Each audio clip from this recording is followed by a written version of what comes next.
Una campagna d'ascolto che sarà un tour de force, ma in cui Alessandra Moretti si ripropone di parlare se possibile con ogni cittadino veneto. Ascoltare, prima di tutto, raccogliere appunti per la sua agenda da tradurre in seguito in spunti di lavoro in regione.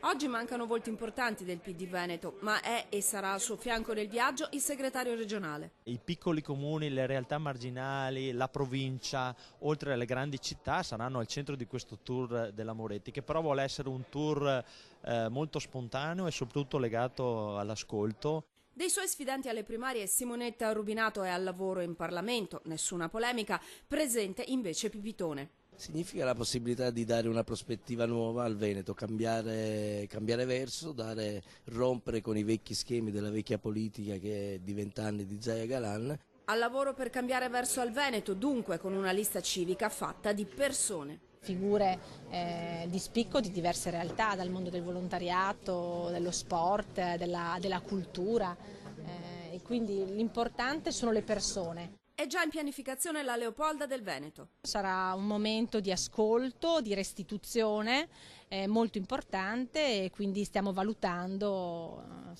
anche la location. Ecco. Con le donne in prima fila. Questo è un valore aggiunto che secondo me andrà premiato e che le donne venete sapranno riconoscere. Perché per Alessandra Moretti la famiglia è fondamentale, lo si vede anche oggi, qui, dove il papà la segue attento insieme al fratello Carlo che proprio oggi compie gli anni sostenendo Alessandra nella sua nuova sfida.